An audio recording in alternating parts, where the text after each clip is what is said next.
Welcome to the Refinitiv Sustainability Perspectives podcast, where our goal is to engage and inform our audience, from investors to asset managers and portfolio managers, to sustainability leaders and those involved in ESG and sustainable finance. This is Keisha Shreen. A Biden presidency is a potential game changer for the outlook for the global climate. In fact, I think it's already changing the game. But what steps and efforts are required to truly move the U.S. to a path consistent with net zero goals? To talk about the expectations around the climate program of the new Biden-Harris administration and the factors required to achieve the desired results, here with us is Brian Davidson, Head of Climate Economics at Fathom Consulting. Brian, thank you for joining.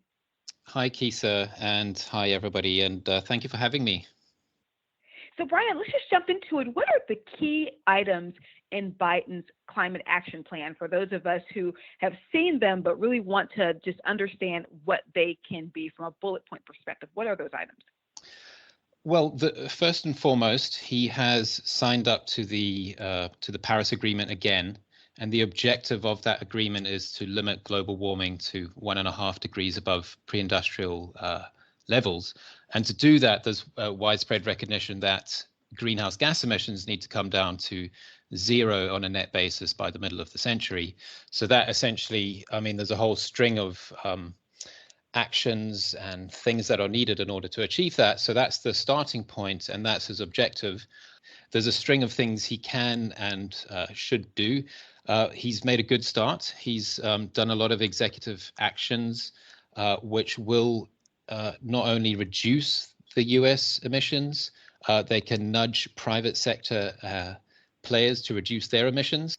So let's talk a bit about border taxes in terms of influencing countries to make changes, cut emissions, and also protecting federal land. Those are things that we've heard about quite a bit. What is your insight on that, Brian?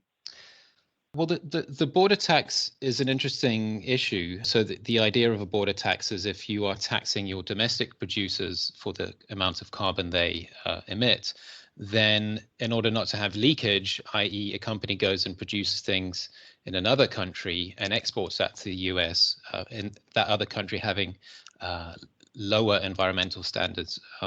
So to prevent that from happening, you want a carbon border tax. And this could be very useful in the global effort to reduce carbon emissions. With the US being such a big economy, many people exporting to it, if the US has a tax on carbon imports, then those countries have an economic incentive to reduce their emissions too.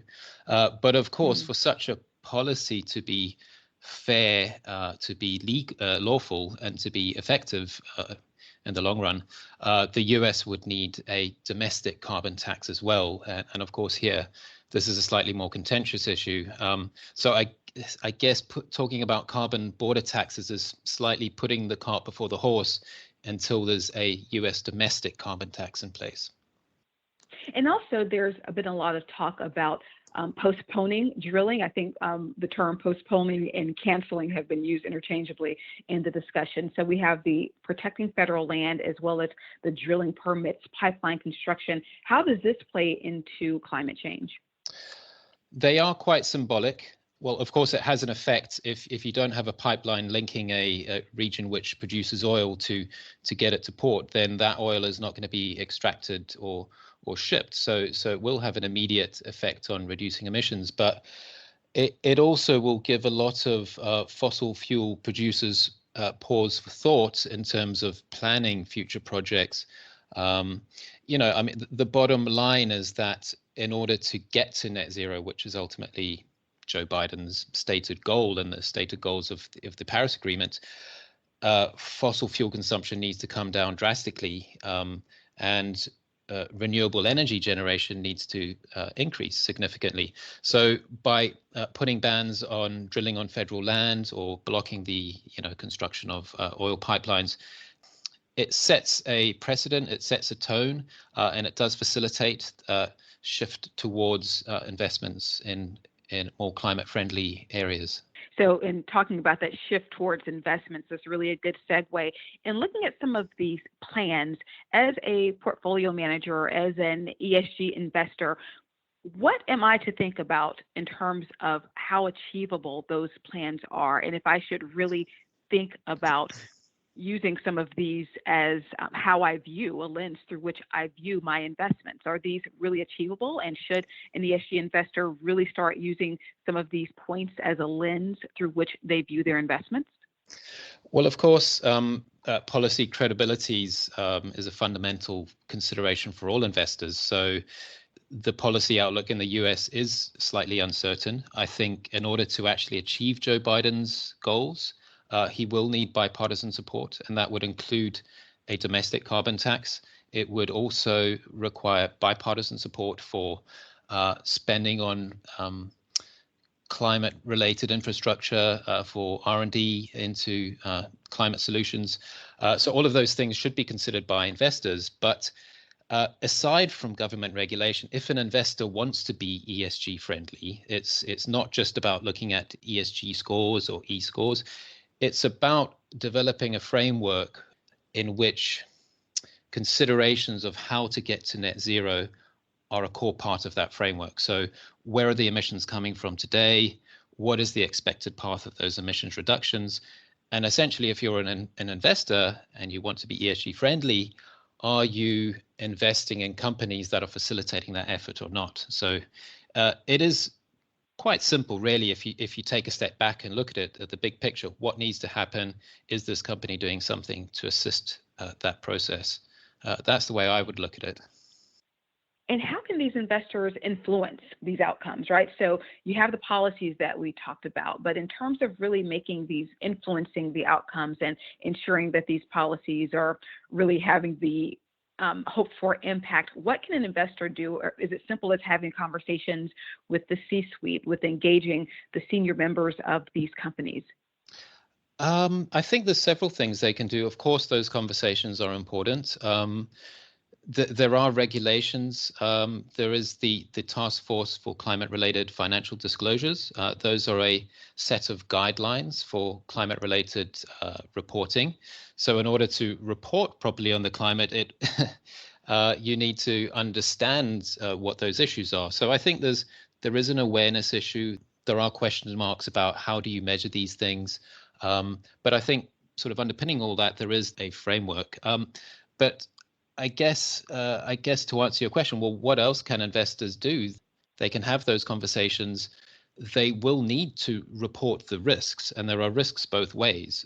So if the world collectively does not do what is required to reduce the path of emissions, global warming will continue to occur, and that has a set of economic risks. So so the new disclosure requirements, which are now soon to be mandated by law in Europe, and I would guess they would in the near future be mandated by law in the United States, by acknowledging, identifying those risks, both from global warming or climate change, and the risks that are associated with the transition to try and prevent that happening.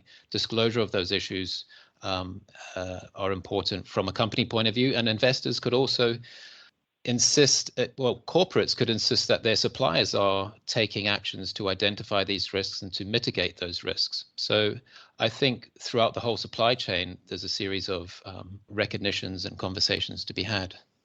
Absolutely. Supply chain, always a really important topic as we talk about some of the issues that corporates are dealing with and how to really ensure that their supply chains are moving forward in the same direction. So, Brian, if there are a few top obstacles, say top 3 obstacles that would really need to be vetted, that we need to overcome from this perspective to move things forward, to move some of these policies forward, what are those obstacles, and how would you recommend that they could be overcome? That's well, there are obstacles at a global level, and with respect to the US, which clearly is an important global player in this whole question of climate change. The first obstacle I would say is agreeing on a carbon tax. I think a carbon tax is a really important part of the toolkit, because essentially the carbon is increasing the cost of the negative externalities. It's charging for those externalities. So agreeing that carbon tax is one issue. policy clarity is important as well for planning. So, while the Biden administration has taken a lot of efforts it's taken some executive actions and so on, there will be elections further down the line, and then you could have a president unwinding those actions in future. So I think there really does need to be a bipartisan sort of consensus in some of these issues to give that policy clarity to investors.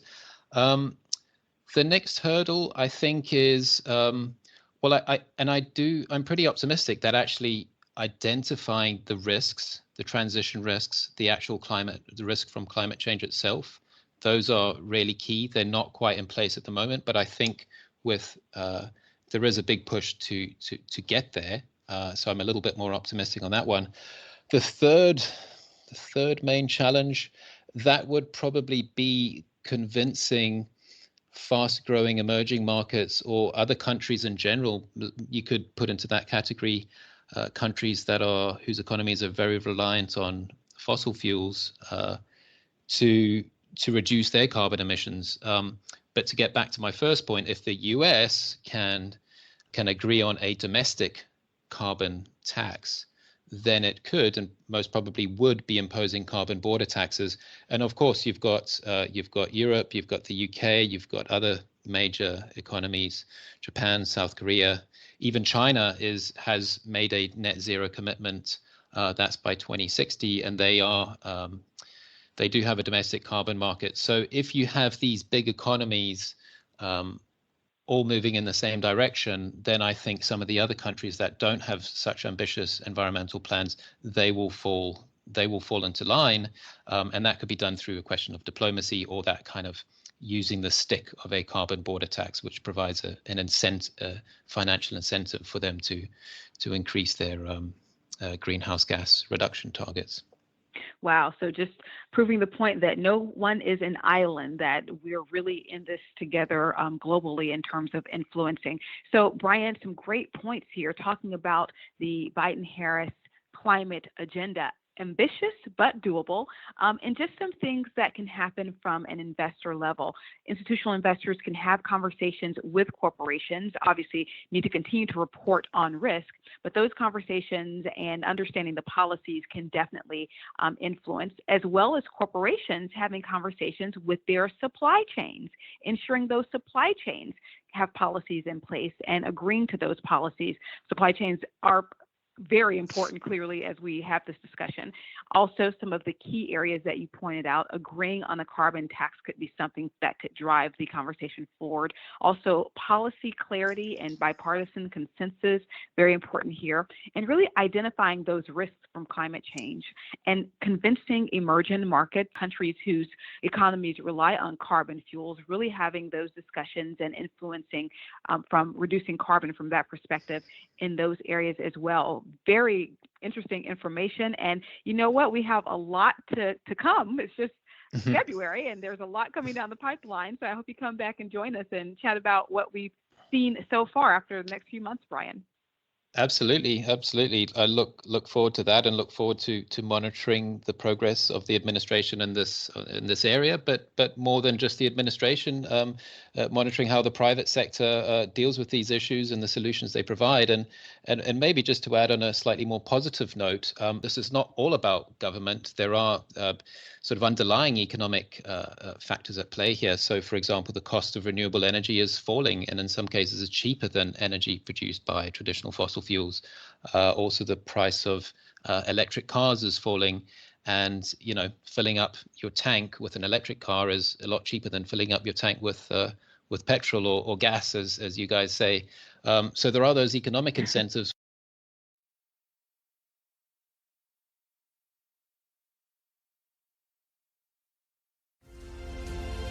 We invite you to subscribe to the Refinitiv Sustainability Perspectives podcast on iTunes, Spotify, or wherever you stream your content.